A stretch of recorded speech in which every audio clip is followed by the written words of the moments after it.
one of the awesome things about beaver trapping is how their sign is so obvious. So I trapped this pond last year, and actually like a month and a half ago, this pond was probably about 6 to 7 feet lower. You could see the bank all the way around. But since the water's come up, I've started to notice back here in the head of it some chewing in this. There's this one little patch that undoubtedly grew up, at least in part due to being so dry. And I started noticing the chewing. Well, on this pond, there's no place for a lodge. You know, typically we don't have a lot of lodges down here, so you're looking at bank dens. And I figured, you know, this is the only spot really that's got many trees and it's got kind of a steep bank. So I figured this has got to be where it is. So I just started walking, and I get down here to the end and I see exactly what I'm looking for here. And this is really common with bank dens, is for what you know, the beavers still, they want to feel, I guess, like they're still building their house. So even though they probably don't really need any of that debris there over their entrance, they'll still pile and bring sticks and whatnot up over the top of their entrance, or the top of their bank den, just out of I was gonna say habit, but I guess it's really out of more what's the word, like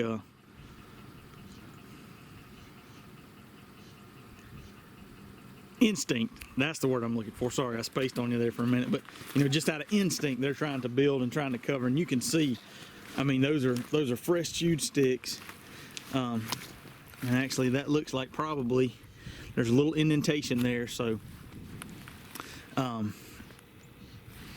now I've got, and my guess is typically on something like this, you know, this is the first time I've noticed beaver sign in here. It's probably a single, maybe a bachelor beaver that got pushed out of his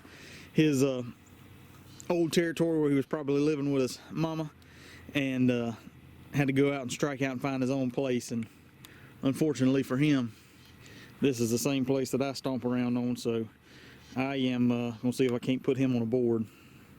Hey y'all, I know I've been MIA for the last couple of days. I've still been after it, still been around, but just hadn't been catching anything. It's probably shaking your brains out, isn't it? I don't know what's going on, because it's been the best weather week we've had since the start of the season, really. But just hadn't been having a lot of action. I'm gonna be out. I'm not gonna be able to run traps this week after Monday, so I hadn't put a lot of emphasis on getting new traps out. Also, coincidentally, our deer season ends today, so that is good because that opens up more ground for me to trap. And one thing I like is, you know, I've been trapping some of these farms, and I like when deer season goes out and I can get into the woods, because it's just seems like a more target-rich environment. The habitat's more suitable for more critters. So I'm looking forward to that, and looking forward to getting that out. In addition to that, I was in, as Stephen Ranella might consider, a meat crisis. I was down to my last pack of ground venison in the freezer. So yesterday afternoon, instead of focusing on trapping, I sat in the deer stand and was able to smoke me 2 does. So we're good on the freezer for this this year. So now I can not worry about that, put all my effort and focus on trapping, and hopefully finish out the season strong. Like I said, I'll be, hopefully Monday, maybe I'll be snapping everything, but hopefully have some catches. And then after that, it'll be the following weekend, and I'll be back with you and we'll get back at it. But y'all stay tuned, hang in there. It's I know I get questions from a lot of folks, and it's, man, it's so frustrating and makes you second guess and question everything when you have a streak of not catching anything. And man, it's I'm right there. Well, by golly, I think we do have a catch.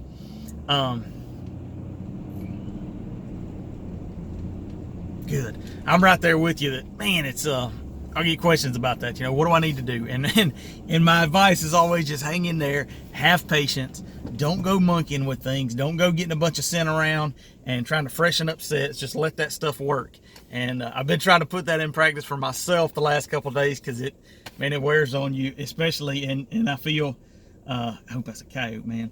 I feel maybe a little more than usual, or more than some people, because you know y'all are expecting me to post videos, and so when I'm not producing, it's not only it's an extra weight on myself, but that's the reality of trapping is, you know, unless you're running a lot of sets and trying to catch, you know, critters that you can kind of produce in high numbers like coons and muskrats and things like that, you're going to have empty traps to check. That's all part of it. So hang in there. I'm fixing to go see what we got caught down here, and we'll keep it coming.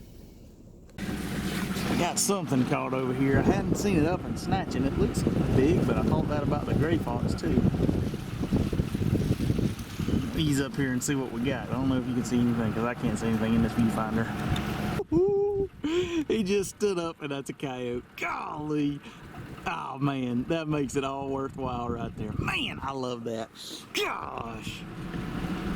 I've been needing that too. I hadn't caught that coyote on this farm yet. And the farmer called me to ask me to set some traps over to catch coyotes, and that just adds to the pressure when you're not producing. That looks like a big coyote too now. Yes sir, song dog extraordinaire. God, I love it. Back foot catch, awesome. So I had two sets right here together. I thought it was interesting. I got this fence corner that comes down and then runs out there. There was a couple weeks ago, there's a dead calf right up here by this tree. So I don't particularly use those things as I don't put a lot of thought into that, but I thought this was a spectacular spot for coyotes crossing here, whether they're coming across the field, you know, like maybe he's crossing through that saddle right there, that low saddle. If he's coming this way, I'm guessing that he's going to follow it along, catch this corner, and then go on up into the other field. I don't know how he was coming, but it paid off for me. But one thing I thought was interesting was this set, and I put these pretty close together. I was hoping, man, I always hope to get a double, but I thought it'd be cool to get a double with two coyotes real close. But I had the feathers on this, and at initial look, I was like, man, that sucker walked right by that feather set. And, you know, I caught him in the other set that was just kind of plain. But then I noticed, you see, and whether it was that coyote or another one, he come in and kind of tried to backdoor me here and dig in from the back. So that's, I don't know where I was going with that, just to say that, you know, that's one of the important points of having two traps at a location. You know, if one set, they doesn't produce, they blow by it, they come in from the wrong side, whatever, you know, you still got another option. And that's what had me with a coyote in the truck this morning instead of not. Had a couple thoughts as I'm remaking this set here. You know, I had that coyote by the back foot, and I've gotten a couple questions lately, not so much about back foot catches, but just about foot placement in the trap, and I've had questions in the past about back foot catches, and you know what that means, how you should adjust, if you should adjust. And the other question that I've gotten a couple times lately is you know, I'm catching a coyote, but I'm catching by the toes instead of the full pad. What do I need to do? What am I doing wrong? What should I do differently? And maybe I underthink this, but in my mind, I don't care if I catch that coyote by the tail. As long as I hold him, he's mine. I got him, you know. And obviously, I mean, I want to have a good catch, and I want to position myself to make a catch every time. But I don't get bogged down in a lot of the detail of, you know, is that an ideal, you know, full pad, front right foot catch, because I had my trap offset set to the right just a little bit, you know. Is that a perfect catch? I don't really know. I'm just going for, when I set that trap, I want to catch a coyote. Catch him by the toenail, catch him by the tail, catch him by the full pad, catch him by 2 front feet. As long as I catch him, then I'm doing my job. So I don't know, y'all weigh in. Let me know what you think about that. Let you know if you think I'm underthinking that or what.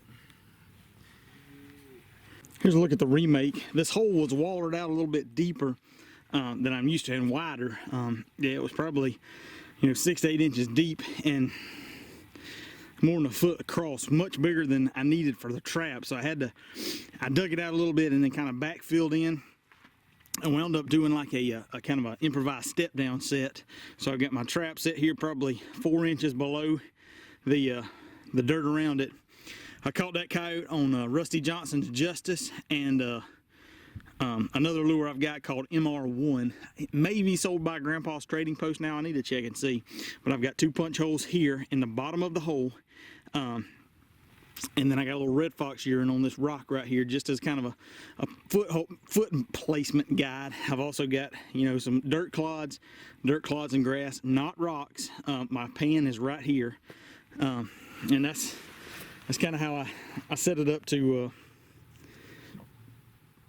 catch another one. So I took my stuff out of my truck last night when I went hunting, and didn't put my hay back in, so I couldn't fill it with hay. I've only got to run them one more night before I have to snap them. So it's not supposed to rain. It rained last night. And it doesn't. Speaking of that, it doesn't look like that coyote was caught very long. You know, that catch circle is not, especially for a rear foot catch. That catch circle is not really torn up. The rain came in early. We got about a ½ inch, and it came in early, and that's just another showing that, man, rain does not wash away your scent, especially if you don't get a whole lot. Don't mess with it. Leave it and let that bait and lure do the work, because it will.